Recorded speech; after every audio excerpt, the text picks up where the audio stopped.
नमस्कार, एक मत पोस्ट में आपका बहुत बहुत स्वागत। मैं हूं सर्वेश कुकरा। इस वक्त हमारे साथ हांसी के विधायक विनोद भ्याना हैं। लोकसभा का चुनाव हाल ही में खत्म हुआ है, मंत्री भी बन गए 3 हरियाणा से। कई और सारे मुद्दे हैं और हरियाणा में विधानसभा चुनाव भी आने वाले हैं। तमाम मुद्दों पे बातचीत करेंगे। भ्याना साहब, बहुत बहुत स्वागत।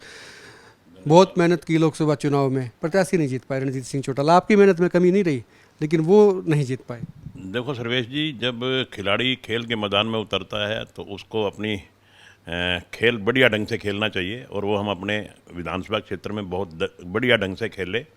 और हाँसी की जनता के आशीर्वाद से, हाँसी की जनता के सहयोग से, हमारे भारतीय जनता पार्टी के सभी कार्यकर्ताओं के सहयोग से हाँसी विधानसभा क्षेत्र में हमने जीत हासिल की। ये भी हमारे लिए एक ये तो इसमें तो कोई शक नहीं है कि भाई इसमें आप जो है पूरा दिन रात एक की हुई थी। ये कहा भी जा रहा था कि 9 के 9 विधानसभा क्षेत्रों में विनोद भ्याना सबसे ज़्यादा मेहनत करा रहे हैं। और आपके सामने तो कांग्रेस की बड़ी टीम थी, टिकटार्थी इतने थे कि मतलब जिनकी गिनती आप एक पेज पे कर ही नहीं सकते हैं।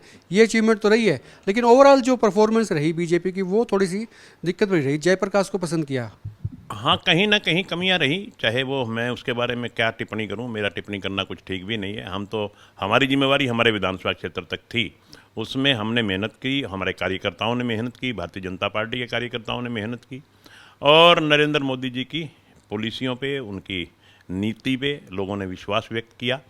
और हमारे माननीय मुख्यमंत्री नायब सिंह सैनी जी और पूर्व मुख्यमंत्री श्री मनोहर लाल जी ने जो 9.5 साल तक इस प्रदेश की सेवा की, उन्हीं के फलस्वरूप मैं समझता हूं कि हाँसी विधानसभा क्षेत्र से हमने लगभग 7,000 वोट की जीत हासिल की।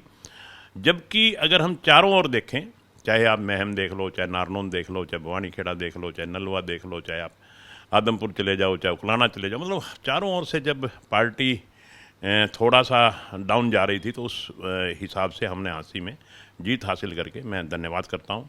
इसको ट्रेलर समझे, मतलब विधानसभा चुनाव भी क्योंकि आएंगे और ये एक तरह से आपका भी एक टेस्ट था, फ्लोर टेस्ट इसको कह लीजिए कि भाई मतलब कितना दम रखते हैं विनोद भ्याना, कितना दम रखते हैं। यहाँ पर पार्टी की बात नहीं हो रही थी, यहाँ पर विनोद भ्याना की बात हो रही थी। भी हाँसी हल्के में विनोद भ्याना जिता पाएंगे क्या? मतलब किस्सा जो हो रहा था मार्केट के अंदर वो ये था कि क्या विनोद भ्याना कैंडिडेट को हाँसी से जितवा पाएंगे। तो इसको मान के चलें कि भाई विधानसभा का भी एक आपको अनुमान सा हो गया कि जब लड़ाई लड़ी जाएगी विधानसभा चुनाव में तो स्थितियाँ क्या रहेंगी।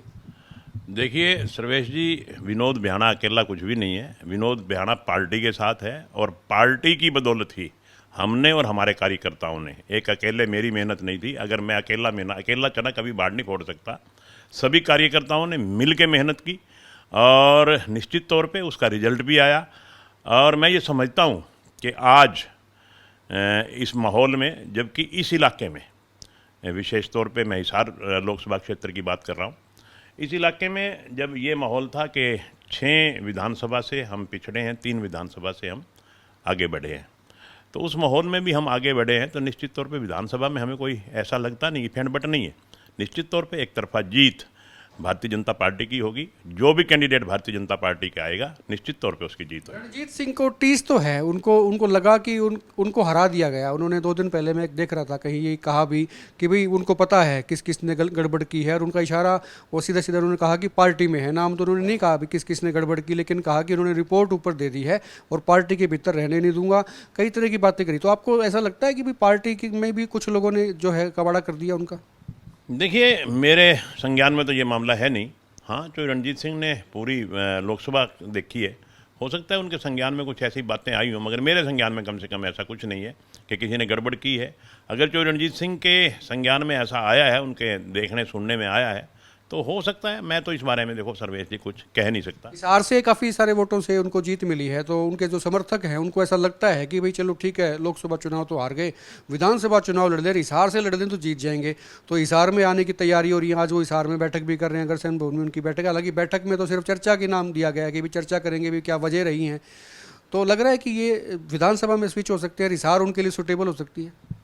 देखिए, ये तो जो रणजीत सिंह की अपने मन की बात है, ये तो भारतीय जनता पार्टी के शीर्ष नेतृत्व ने किसको कहाँ से लड़वाना है वो उनका फैसला है। कि और ये चुनाव जो होते हैं, लोकसभा के चुनाव और विधानसभा के चुनाव, इनके अलग अलग मुद्दे होते हैं। लोकसभा के चुनाव के मुद्दे अलग होते हैं, विधानसभा के चुनाव के मुद्दे अलग होते हैं। ये बात सही है कि लोकसभा के चुनाव में जो रणजीत सिंह ने हिसार विधानसभा क्षेत्र से अच्छी बढ़त हासिल की, मगर वहाँ जो जितने भी कैंडिडेट थे हमारे भारतीय जनता पार्टी के, वो भी दिन रात मेहनत कर रहे थे, जो रणजीत सिंह के साथ लगे हुए थे। अब भविष्य में जब ये कैंडिडेट आ जाएंगे जो रणजीत सिंह जी, तो निश्चित तौर पे मैं समझता हूँ कि भारतीय जनता पार्टी का कार्यकर्ता बड़ा समर्पित कार्यकर्ता है। अब कैंडिडेट कौन आएगा, जातीय समीकरण क्या है वो देखने पड़ेंगे कि किस हिसाब से जातीय समीकरण वैसे भी बनते हैं। आपकी पार्टी का पता नहीं चलता। चौधरी साहब खुद कहते थे, कहता मैं तो किसी गांव में था, मेरे को फोन आया, कहता आ जाओ पार्टी का पटका पहन लो, टिकट दे रहे हैं। तो किसको कब कहाँ से लड़ा दे पता ही नहीं हाँ चलता। हाँ हाँ, नो डाउट, इसमें कोई दो राय नहीं कि आप देखिए ना राजस्थान में मुख्यमंत्री कहाँ से ले आए, मतलब वो भजन लाल जी को मुख्यमंत्री बना दिया जो उन्होंने खुद सोचा ही नहीं था कि मैं मुख्यमंत्री बन एक जाऊँ। चीज़ तो ये है बेटा साहब, आप तो काफ़ी सालों से राजनीति करते ही आ रहे हैं, गाँव की से शुरू हुई थी और विधायक दूसरी बार बने, तीसरी की तैयारी कर रखी है। तो 5 सीटों पे कांग्रेस आ जाती है, 5 पे बीजेपी रह जाती है। तो कांग्रेस कहती है कि भाई अब हमारी हवा है, मतलब अब उनकी लहर चलेगी।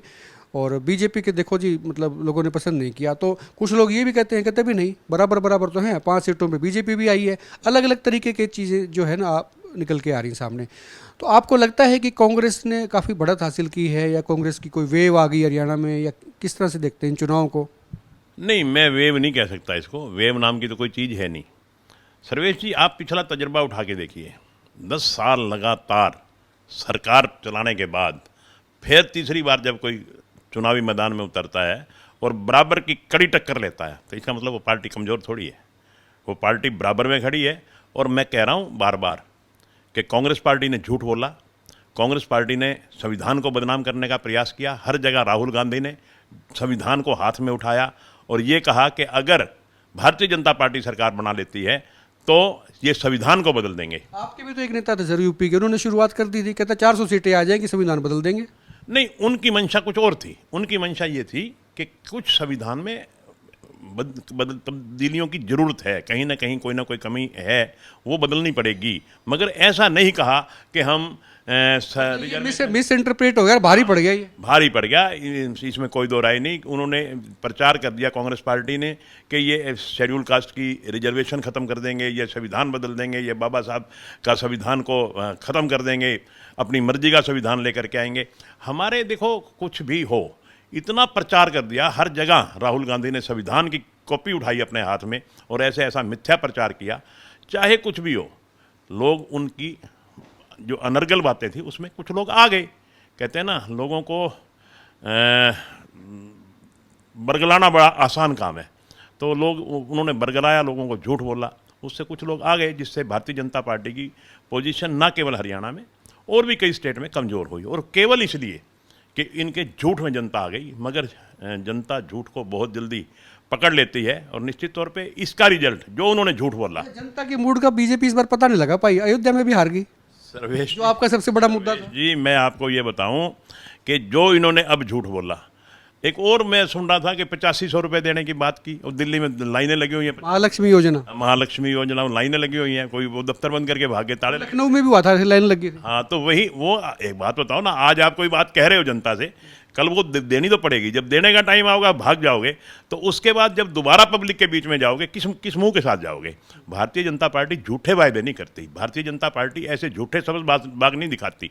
और जो भी पार्टी, जो भी व्यक्ति जनता को झूठे सब्ज बाज दिखाता है, झूठ बोल के वोट लेने का प्रयास करता है, एक बार तो हो सकता है ये भोली भाली जनता उसकी बातों में आ जाए, उसके बहकावे में आ जाए, मगर जब दोबारा वो चुनाव आएंगे तो जनता इनको सबक सिखाने का काम करेगी। और वही मैं आपको निश्चित तौर पे कह सकता हूं कि जो इन्होंने झूठ बोला, आने वाले विधानसभा में 4 महीने बाद विधानसभा है, उसमें इनको भुगतना पड़ेगा और कांग्रेस पार्टी बहुत बुरी तरह से डिफीट होगी, ये मेरा दावा है। अच्छा, जिस वक्त खट्टर साहब को सैक किया गया, उनको हटाया गया, नायब सिंह सैनी मुख्यमंत्री बन गए, तो लोगों में एक ये हुआ, कहते यार ये स्टेबल सी चल रही थी सरकार, ये डिस्टर्ब कर दिया गया, खट्टर साहब को नहीं हटाना चाहिए था, लेकिन वो हट गए तो उनका टिकटों में इंटरफेरेंस रहा।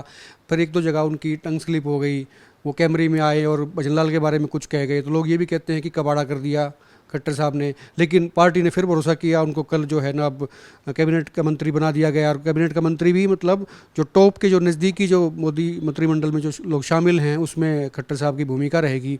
तो ये एक के बाद में एक घटनाक्रम होते हैं, इनको कैसे देखते हैं? और आपको क्या लगता है कि खट्टर साहब की हरियाणा में दिलचस्पी तो उनकी है ही, तो ये उनका जो होल्ड है वो हरियाणा पे भी रहेगा, उनकी चलेगी, क्योंकि चुनाव है हरियाणा में विधानसभा के, तो उनकी भूमिका को अब आप कैसे देखते हैं? देखिए, माननीय मनोहर लाल जी भारतीय जनता पार्टी के बहुत बड़े नेता हैं, 9.5 साल तक मुख्यमंत्री रहे हैं और नेता भी हैं और भारतीय जनता पार्टी के समर्पित कार्यकर्ता भी हैं, जिन्होंने हमेशा बिना किसी स्वार्थ के अपना घर परिवार छोड़ दिया और भारतीय जनता पार्टी के आरएसएस के में सेवक के तौर पे आए और भारतीय जनता पार्टी की राजनीति शुरू की और बिना किसी स्वार्थ के। उन्होंने कभी सोचा ही नहीं था कि तू चुनाव लड़ेगा, तू मुख्यमंत्री बनेगा, तो उसको केंद्र में वजीर बनेगा, ऐसा कभी उनकी सोच नहीं रही। उनकी केवल और केवल मंशा एक थी कि मैंने भारत माता की सेवा करनी है और उसी के बलबूते पे जो उनका सेवा भावना थी, जो उनकी निस्वार्थ सेवा भावना थी, उसी के बलबूते पे पार्टी के शीर्ष नेतृत्व ने पहले उन्हें मुख्यमंत्री बनाया। और जब माननीय प्रधानमंत्री जी को ये लगा कि अब हम इनकी सेवाएं केंद्र सरकार में लेना चाहते हैं, तो वो मुख्यमंत्री थे और सुबह सुबह शाम को मैसेज आया, सुबह ऑब्जर्वर आ गए और उन्होंने नायब सिंह सैनी जी का नाम ले दिया। मैं वहाँ मौके पे था, 1 मिनट के लिए भी उनके चेहरे पे शुकन तक नहीं आया कि भाई ये क्या। नहीं तो भाई साहब किसी की मेंबरशिप पंचायत की चली जाए वो भी 3 बार सोचता है, चाहे 2 बार इधर जाएगा, 2 बार बगले झाकेगा।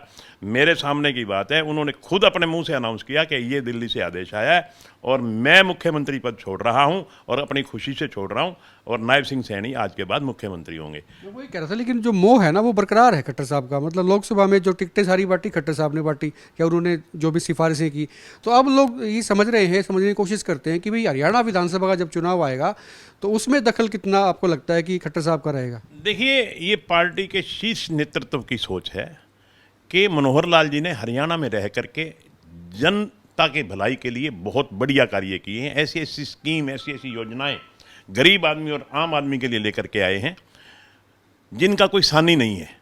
इसलिए चाहे उन्होंने मुख्यमंत्री पद छोड़ दिया और हाईकमांड के कहने से छोड़ दिया, उस समय तो लोगों को ये भी लग रहा था कि मनोहर लाल जी को अब खुड्डे लैंड लगाया जाएगा। मगर मैं उस समय भी ये कहता था कि मनोहर लाल जी टॉप 10 में जाएंगे केंद्र में, और उसका आपने रिजल्ट कल देख लिया कि वो टॉप 10 में ही आए हैं। उन्होंने शायद 8वें या 9वें नंबर पे ओथ ली है।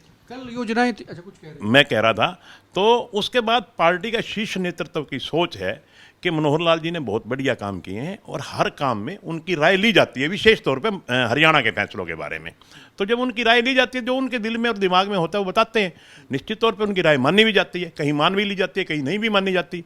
तो उनकी देखो, इसमें दखलंदाजी कहें या मैं ये कहूँ कि उनका हरियाणा के प्रति प्यार और हरियाणा के प्रति उनका निस्वार्थ सेवा, ये इसको भी पार्टी का शीर्ष नेतृत्व बहुत बढ़िया ढंग से समझता है। इसलिए उनसे राय लेते हैं और उनकी राय को माना जाता है। हुड्डा साहब ये आरोप लगाते रहे कि भाई ये सरकार जो है ये पोर्टल की सरकार है और भी चीज़ें हैं, लेकिन ये जो चुनाव के नतीजे आए लोकसभा के, इसके बाद में शायद सरकार ने महसूस किया। अब ये कहा जा रहा है कि भाई जो पीपीपी का मामला है या फिर जो असेसमेंट्स हैं और हैं, जो चीज़ें ऑनलाइन हो रही थी उनको अब ऑफलाइन करेंगे, यानी कि लोगों की दिक्कतों को शायद पार्टी समझ रही है। या और अफसरशाही के बारे में और आपसे जानना चाहूँगा कि खट्टर साहब ने भी कहा था कि तब ये अफसर जो है ना वो ठीक हो जाए, 4 तारीख के बाद फिर हम देखेंगे, इलाज करेंगे। तो सरकार वाकई अफसरों का इलाज करेगी और जो ऑनलाइन का जो था पोर्टल का सिस्टम था उसको भी ऑफलाइन कर रही है? देखिए, जब भी आप कोई नया कार्य करेंगे, पब्लिक के बीच में कोई नई चीज़ लेकर के आएंगे, तो उसमें थोड़ी बहुत दिक्कतें शुरू में आया करती हैं। अब पोर्टल में ही कई प्रकार की कमियां होती हैं जो समय लगता है उनको ठीक करने में। ये बात सही है कि माननीय भूतपूर्व मुख्यमंत्री श्री मनोहर लाल जी की ये सोच थी कि हर काम पोर्टल से करके आम आदमी को घर बैठे उसका फ़ायदा मिले, जो योजनाएं सरकार ने चलाई हैं। मगर उसको अमली जामा पहनाने में काफ़ी दिक्कतें आई और जिससे आम आदमी को परेशानी हुई। और उसका भी ये कारण रहा, एक कारण ये भी रहा कि हो सकता है उसमें भी हमें इस लोकसभा के चुनाव में 1-8% लॉस भी हुआ हो। जब सरकार ने समझा कि इसको कार्य रूप देने के लिए एक लंबे समय की ज़रूरत है और इसमें थोड़े एक्सपेरिमेंट करने की ज़रूरत है, इसको थोड़ा सा पढ़ने की ज़रूरत है, तो उन्होंने मेरे ख्याल में अभी तक कोई फैसला तो नहीं लिया, शायद ये फैसला ले लें कि इसको फ़िलहाल इस पर रोक लगा दी जाए, ऑनलाइन काम की बजाय ऑफलाइन कर दिया जाए। ये आपस में सरकार की डिस्कस का मामला है। अधिकारियों के साथ भी बैठक हुई होगी, माननीय मुख्यमंत्री जी बैठे होंगे, मंत्री भी बैठे होंगे, एमएलए से भी सलाह ली गई, तो अब उससे किसी नतीजे तक नहीं पहुंचे कि ऑफलाइन करेंगे या ऑनलाइन करेंगे। जैसा भी होगा सरकार का जो फैसला होगा सबके बीच में आ जाएगा। लेकिन अफसरों से दिक्कत तो रही है, सरकार को भी रही है, नेताओं को भी रही है, और सरकार ने समझा भी है कि अफसर जो हैं वो दिक्कतें पैदा कर रहे हैं। जनता और सरकार के बीच में दूरी का जो था ना, जो सिस्टम था, वो अफसरों ने बना दिया। सही बात है, कहीं ना कहीं अफसर इसमें अफसरों पे मैं बात करूंगा कि अफसरों का इसमें दोष है, इसमें कोई दो राय नहीं। मगर सारे अधिकारी भी एक से नहीं है। अधिकारियों ने कोऑपरेट भी किया, अच्छी योजनाओं को अमली जामा पहनाने में पूरा सहयोग दिया, मगर कई अफसरों ने टांग खिंचाई करने का भी प्रयास किया। और पीछे हमारे माननीय पूर्व मुख्यमंत्री मनोहर लाल जी का भी बयान आया और हमारे माननीय मुख्यमंत्री श्री नायब सिंह सैनी जी का भी बयान आया कि जिन्होंने ऐसी हरकतें की उनके खिलाफ कार्रवाई करेंगे, और निश्चित तौर पे जो इस प्रकार की टांग खिंचाई का काम करता है उसके खिलाफ कार्रवाई होनी ही चाहिए। तो नायब सिंह सैनी भी कह रहे हैं कि तभी द्वार खुले हैं, दरवाजे खुले हैं मुख्यमंत्री आवास के, रात को आओ, दिन में आओ, किस तरह आओ, मतलब अब तो खुले, तो मतलब पहले तो बंद थे। नहीं नहीं, एक काम करने की नेचर होती है। माननीय मनोहर लाल जी की नेचर कुछ और प्रकार की थी, नायब सिंह जी की नेचर कुछ और प्रकार की है। नायब सिंह जी कोई भी कार्यकर्ता जाए उनसे मिलते मनोहर लाल जी भी थे, मगर वो उन्होंने कई अलग अलग ड्यूटी लगा रखी थी, ये काम को ये संभालेगा, ये काम को ये संभालेगा। जहाँ कोई दिक्कतें आती थी फिर मनोहर लाल जी खुद संभालते थे, खुद भी मिलते थे जनता से। मगर नायब सिंह जी की नेचर है कि वो हर आदमी से डायरेक्ट रूबरू हो रहे हैं, और ये अच्छी बात है, राजनीति में प्रजातंत्र में होना चाहिए। अब थोड़ी सी बात आंसी कर लेते हैं, क्योंकि चुनाव तो आपने आंसी से लड़ना है। इसमें कोई दो राय नहीं कि आपने 4 लेन भी बनवा दिया है, जो अंदर से 4 लेन था, चौक चौराहे शानदार बन रहे हैं, बन गए हैं, रेस्ट हाउस बिल्डिंगें बनी और सड़कें भी बनी, बहुत सी चीज़ें हुई हैं। ट्रैफिक बहुत जाम रहता है साहब, और कुछ अफसर ऐसे ही आए, ऐसे अफसर आप लेके आए या अपने आप आगे मुझे पता नहीं, लेकिन कई बार तुक्का भी गलत बैठ जाता है। रेडी मार्केट बना दी, लोगों को बड़ी परेशानियां हो रही हैं, जबकि इनसे निजात मिलनी चाहिए थी जनता को। लेकिन ये अफसरों की वजह से शहर की जो सूरत है, जो अंदर की जो सूरत है, वो थोड़ी ख़राब हो रही है, लोग ऐसा कहते हैं। आपके पास भी शायद सूचनाएं आई होंगी। अंदर की सूरत मीन्स अंदर की सड़कें बढ़ के हमारी बढ़िया बन गई, सड़कें बन गई, नो डाउट सड़कें बन गई। जो आपने कहा कि ये रेडी मार्केट वगैरह है, देखिए अपने पिछले 2 महीने से तो हम चुनाव में बिजी थे।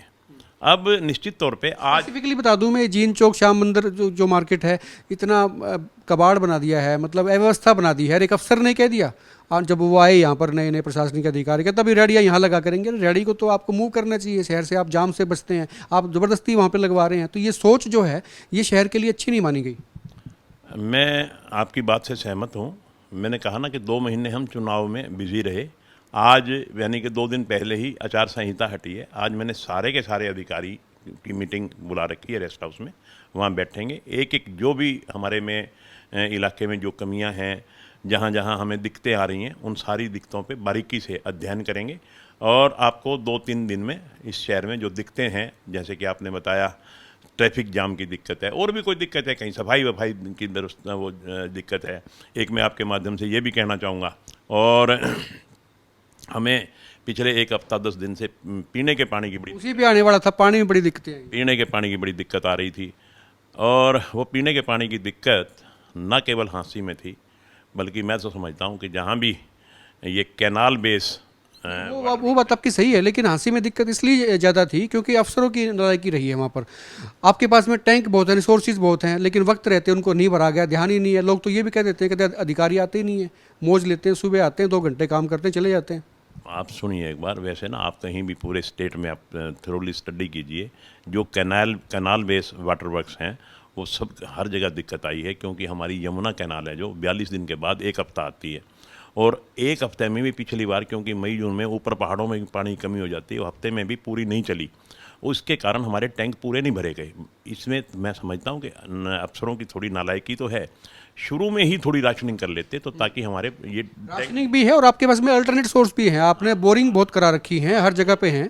वहाँ नालायकी है। और आपके माध्यम से मैं हाँसी की जनता को एक खुशखबरी भी देना चाहता हूँ कि जहाँ हमें 42 दिन में यमुना कैनाल का पानी मिलता था, वाटर वर्क्स को 42 दिन बाद पानी आता है, और मई जून में तो इतनी किल्लत, जो अब किल्लत आई है इस साल, ये किल्लत शायद पहले कभी नहीं आई अब की बार, क्योंकि टेम्परेचर ही 50 डिग्री के ऊपर चला गया, गर्मी बहुत ज़्यादा पड़ी। जहाँ हमारा 10 लीटर पानी खर्च होता था, वहाँ 25 लीटर पानी खर्च हुआ।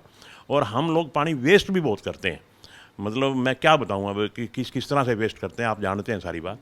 इन सारी समस्याओं से मैं वाकिफ़ था और मैं आज से नहीं, मैं पिछले 6-8 महीने से लगा हुआ था।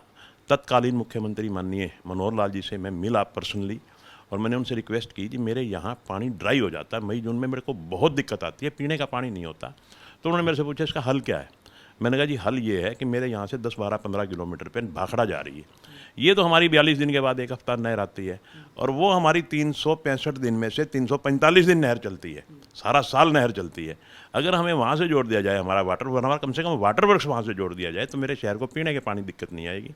इसमें काफ़ी इफ बट हुई, कई लोगों ने एतराज़ भी किया, इधर उधर काफ़ी वो हुआ, मगर मैंने पूरी तरह से लड़ाई लड़ी और मैं आपके माध्यम से हाँसी की जनता से ये बताना चाहता हूँ कि आज हमें भाखड़ा का पानी अप्रूव हो गया और अगली जो गर्मी आएंगी उससे पहले पहले हाँसी में नीला पानी, भाखड़ा का पानी पीने को मिलेगा। यमुना कैनाल से हम कट होकर भाखड़ा कैनाल में जा रहे हैं। ये हमारे शहर के लिए इतनी खुशी की बात है कि हमारी 7 पीढ़ियाँ भी कभी पानी के लिए, पीने के पानी के लिए परेशान नहीं होंगी।